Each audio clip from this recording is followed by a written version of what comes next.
पाकिस्तान, बांग्लादेश या म्यांमार की बात छोड़िए, कोई सोच भी नहीं सकता कि लगभग 80 वर्ष पहले तक भारत का प्रभुत्व संयुक्त अरब अमीरात और कुवैत तक फैला हुआ था। जी हां, दिल्ली की हुकूमत का सिक्का चलता था दुबई, कुवैत और यहां तक कि यमन जैसे अरब देशों में भी। ये शेख, ये अमीर और खाड़ी के शासक भारत के वायसराय को अपना सर्वोच्च अधिकारी मानते थे।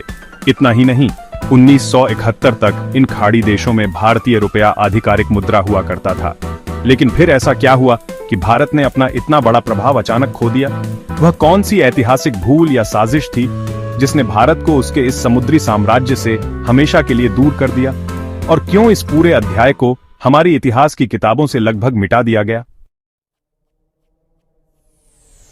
इस पूरी सच्चाई को समझने के लिए हमें आज के भारत के नक्शे को भूलकर उस समय के भारत की कल्पना करनी होगी। 20वीं सदी की शुरुआत का भारत, जो एक महाविशाल साम्राज्य था। इसमें आज का पाकिस्तान, बांग्लादेश और यहां तक कि बर्मा यानी म्यांमार तक शामिल थे। इसकी सेना दुनिया की सबसे बड़ी फौजों में से एक थी और इसकी प्रशासनिक सेवा यानी स्टील फ्रेम दुनिया भर में मिसाल मानी जाती थी। भारत की गूंज हर कोने में थी, लेकिन यह गूंज केवल धरती तक सीमित नहीं थी, बल्कि समंदर पार अरब के रेगिस्तानों तक फैल चुकी थी। आज जब हम दुबई की चमक देखते हैं, अबू धाबी की दौलत की बातें करते हैं या कुवैत के तेल कुओं की चर्चा सुनते हैं, तो हम मान बैठते हैं कि ये देश हमेशा से अमीर और स्वतंत्र रहे होंगे। लेकिन सच्चाई बिल्कुल उलट है। 20वीं सदी की शुरुआत में खाड़ी का यह पूरा इलाका, जिसमें आज का संयुक्त अरब अमीरात, कुवैत, कतर, बहरीन और ओमान शामिल हैं, प्रशासनिक रूप से ब्रिटिश भारतीय साम्राज्य का हिस्सा था। हैरानी की बात यह है कि इन इलाकों की हुकूमत लंदन से नहीं, बल्कि कोलकाता और दिल्ली में बैठे भारत के वायसराय के दफ्तर से चलती थी। इन अरब देशों के शेख और अमीर अपनी रक्षा और विदेश नीति के लिए भारत में बैठे ब्रिटिश अधिकारियों पर निर्भर थे। भारतीय रुपया इनका आधिकारिक करेंसी था और इनकी सुरक्षा भारतीय सैनिकों के हवाले थी। यह कोई कल्पना नहीं, बल्कि वह ऐतिहासिक सच्चाई है जो आज इतिहास से गायब कर दी गई है। लेकिन सवाल है कि यह सब कैसे हुआ, और फिर अचानक ऐसा क्या हुआ कि भारत का यह वर्चस्व खत्म हो गया? इसके लिए हमें 19वीं सदी में लौटना होगा, जब ब्रिटेन दुनिया की सबसे बड़ी ताकत था और भारत उसका सबसे कीमती गहना, the jewel in the crown. Britain के लिए भारत तक पहुंचने का समुद्री रास्ता उसकी जीवन रेखा जैसा महत्वपूर्ण था। उसे डर था कि यदि रूस, फ्रांस या तुर्कों का ऑटोमन साम्राज्य इस रास्ते पर काबिज हो गया तो भारत तक उसका नियंत्रण टूट सकता है। इसी डर के चलते ब्रिटेन ने एक गहरी रणनीति अपनाई, खाड़ी को सीधे लंदन से नहीं बल्कि भारत के जरिए नियंत्रित करने की। भारत पास था, सेना शक्तिशाली थी, प्रशासनिक ढांचा अनुभवी था और राजस्व भी अपार मात्रा में था। यानी खाड़ी को नियंत्रित करने का पूरा खर्चा भारत उठाएगा और ब्रिटेन को लाभ भी मिलेगा। यहीं से शुरू होती है खाड़ी देशों के भारतीयकरण की कहानी। ब्रिटेन ने इन अरब शासकों से संधियां करनी शुरू की, जिन्हें ट्रूशियल स्टेट्स कहा गया। इन संधियों के अंतर्गत खाड़ी के शासकों ने अपनी विदेश नीति और सुरक्षा ब्रिटेन को सौंप दी और बदले में ब्रिटेन उन्हें समुद्री डाकुओं और बाहरी हमलों से सुरक्षा देने का वादा करता था। परंतु असली नियंत्रण भारत के वायसराय के पास था। इन रियासतों के लिए एक विशेष अधिकारी नियुक्त किया गया, जिसे political resident in the Persian gulf कहा जाता था। यह अधिकारी सीधा भारत के वायसराय को रिपोर्ट करता था। यानी यदि अबू धाबी का कोई शासक किसी संकट में होता तो समाधान दिल्ली से निकलता था। इसे संभालने के लिए इंडियन पॉलिटिकल सर्विस बनाई गई, जिसमें अधिकारी भारतीय सिविल सेवा से आते थे। इस भारतीय प्रशासन का सबसे ठोस प्रमाण है भारतीय रुपया। 1971 तक इन खाड़ी देशों में भारतीय रुपया ही चलता था। 1959 में भारत ने इनके लिए अलग से गल्फ रुपी भी जारी किया, जो दिखने में तो भारतीय रुपये जैसा ही था, परंतु रंग अलग होता था।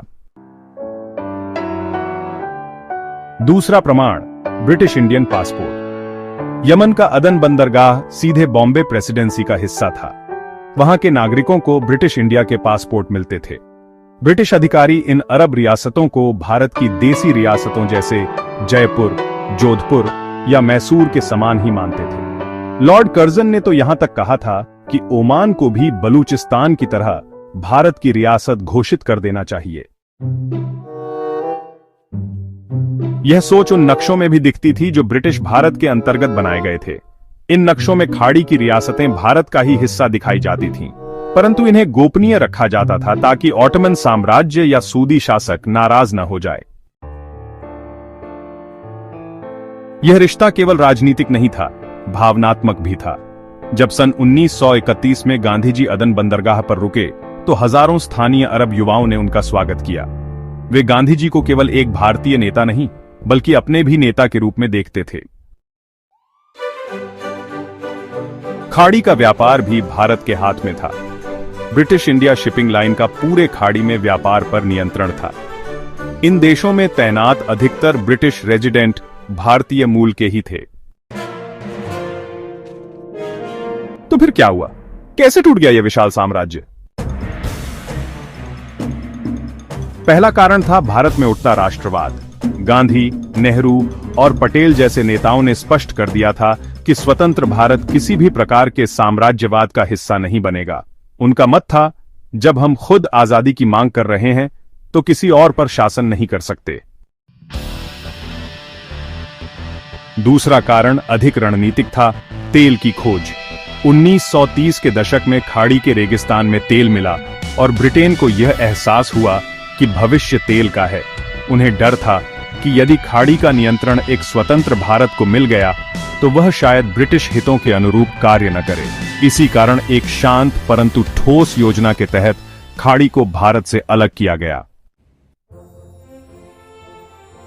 इस प्रक्रिया का पहला कदम 1 अप्रैल 1937 को उठाया गया, जब अदन को बॉम्बे प्रेसिडेंसी से अलग करके लंदन के सीधे नियंत्रण में एक क्राउन कॉलोनी बना दिया गया। और फिर आया वह ऐतिहासिक आदेश 1 अप्रैल 1947। भारत की स्वतंत्रता से ठीक 4.5 महीने पहले ब्रिटेन ने खाड़ी की सारी रियासतों का प्रशासनिक नियंत्रण भारत से छीनकर लंदन के फॉरेन ऑफिस को सौंप दिया।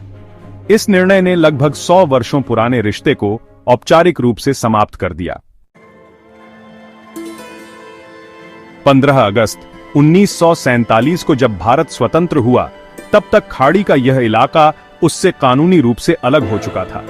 कुछ वर्षों तक भारतीय रुपया चलता रहा, परंतु 1971 में जब ब्रिटेन ने खाड़ी से अपनी अंतिम सैन्य उपस्थिति भी हटा ली, तब इन देशों ने पूर्ण स्वतंत्रता प्राप्त कर ली। इसके बाद तेल से मिली अपार संपत्ति के बल पर इन देशों ने एक नई पहचान बनाई और ब्रिटिश भारत के साथ अपने पुराने रिश्तों को भुला दिया या मिटा दिया गया। आज जब लाखों भारतीय और पाकिस्तानी नागरिक इन देशों में कार्यरत हैं, तो उनमें से शायद ही किसी को यह पता होगा कि यह धरती कभी भारत से शासित होती थी।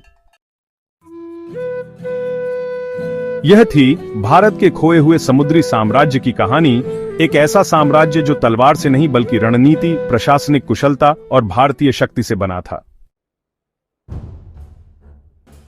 आज जब भारत फिर एक वैश्विक शक्ति के रूप में उभर रहा है और संयुक्त अरब अमीरात, सऊदी अरब जैसे देशों से उसके रिश्ते प्रगाढ़ हो रहे हैं, तो यह इतिहास जानना और सिखाना और भी जरूरी हो जाता है।